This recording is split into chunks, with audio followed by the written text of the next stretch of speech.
Rápidamente, Carlos, vamos a conectarnos con la viceministra de Gestión Pedagógica, Diana Marchena. ¿Por qué? Porque esta semana hemos estado comentando el informe de la Contraloría sobre la compra de tablets por un monto de 900 millones de soles y la Contraloría ha encontrado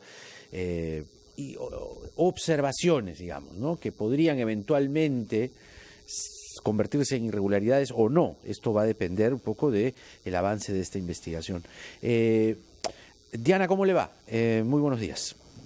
Muy buenos días, Jaime. Buenos días a todos los que nos escuchan. Bueno, ¿cuál es en primer término el descargo o la explicación que podría ofrecernos esta mañana con respecto a este informe de la Contraloría, a estas tres observaciones que, de acuerdo a lo que se publica en este informe, por ejemplo, se habla de requerimiento de plan de datos indicado en las tablets de focalización, incluye algunas situaciones que pueden eventualmente, por ejemplo, no existe, incluye centros poblados donde no existe cobertura del servicio de datos móviles, dice, ¿no?, una de las observaciones, entre otras. ¿Qué tienen ustedes que decir? Bueno, primero comentarle a la población. La Contraloría está haciendo un control concurrente a solicitud del Ministerio de Educación. Estas son una de las modalidades de control gubernamental simultáneo. Nosotros tomamos con mucha responsabilidad y con mucha seriedad el informe de la Contraloría. Este es uno de varios, puesto que el control concurrente es así. Ellos acompañan todos los procesos y nos hacen informes para que nosotros hagamos planes de mitigación a sus observaciones. Entonces, lo que corresponde al Ministerio es revisar y establecer un plan de mitigación en los casos que corresponde o darle explicación. Te voy a comentar uno a uno las observaciones de los primeros informes. Y es importante mencionar que estos informes son públicos, por eso la Contraloría los hace públicos, no son informes reservados, como he leído por ahí, ni están señalando irregularidades, sino más bien identificando posibles riesgos en condicional que nos hacen como recomendación para que nosotros tomemos acciones. Sobre el punto 1, señalan, por ejemplo, el que mencionaste, centros poblados que no tendrían conexión a Internet y que en el requerimiento se indica que deben recibir planes de datos. La Contraloría ha identificado 10 escuelas que podrían estar, de las 27.000 que podrían estar en esta situación, según el informe, y eso se debe principalmente a que las fuentes de información utilizadas son distintas, como ustedes bien conocen. Sí. La información sobre conectividad cambia periódicamente. A eso nosotros le respondemos lo siguiente.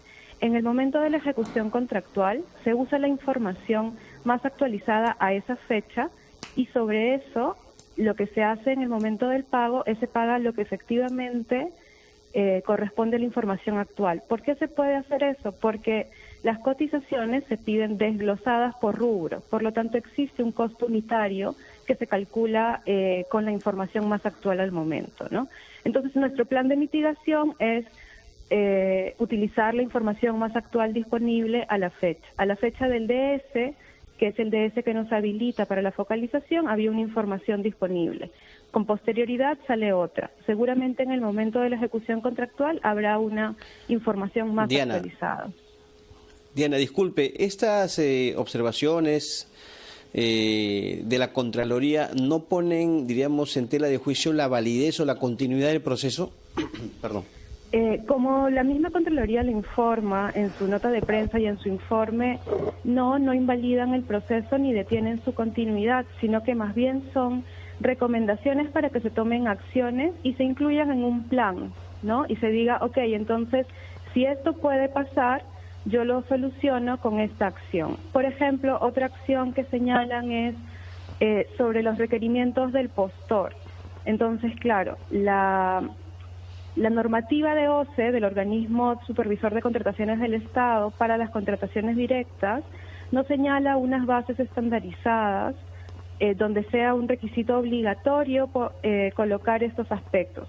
Sin embargo, es importante mencionar que dado que es una contratación directa, el Ministerio de Educación, además de la documentación administrativa, digamos los documentos iniciales que se presentan, solicita información complementaria sobre información financiera, soporte operativo, el vínculo mismo con los fabricantes se verifica. Entonces, todo eso son etapas que se van pasando.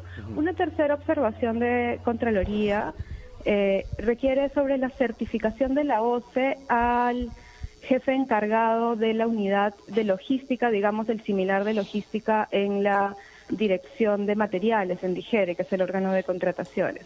La certificación de la OCE lo que busca asegurar es que los profesionales a cargo conozcan la ley de contrataciones, ¿sí? Sí. Entonces, nuestro jefe de logística renunció justo antes de la pandemia, se suspendieron los procesos por CAS, se suspendió la certificación de la OCE y se encargó a un profesional con 19 años de experiencia que ha sido vocal en OCE e instructor en la misma escuela de Contraloría. Entonces se asegura por ahí. Sin embargo, sí le comento que acotando a la recomendación de Contraloría, nosotros hemos encargado a otro funcionario que cuente con la certificación. Diana Marchena con nosotros, viceministra de Gestión Pedagógica. Muchas gracias por sus explicaciones, gracias por sus descargos y bueno, es importante poder tener la voz del Ministerio de Educación aquí porque es un control concurrente que el propio Ministerio pidió. Vamos hacia adelante. Gracias, un abrazo a la distancia. Se termina, Carlos, esta edición de Ampliación de Noticias. Yo no quiero terminar sin mencionar muy brevemente, con mucho dolor, ya es público además, la penosa partida de don Arturo Salazar Larraín, un reconocidísimo hombre de la prensa, literalmente, del diario La Prensa, se forjó allí, lo dirigió en la parte última después de la dictadura militar en los 80, pero bueno, el diario en fin, terminó quebrando, ha sido panelista de programas de televisión muy reconocidos, ha sido panelista en esta casa periodística, él era panelista del programa que viene a continuación, de Enfoque de los Sábados, de ahí lo recordé, el señor Arturo Salazar Larraín hacía panel aquí con muy reconocidos periodistas los sábados por la mañana, así que en esta casa lo recordamos con mucho cariño, y bueno, fue congresista también de la República, que en paz descanse don Arturo Salazar Larraín, un abrazo para toda su familia, para sus hijos, para Federico también, nuestras condolencias, sinceramente.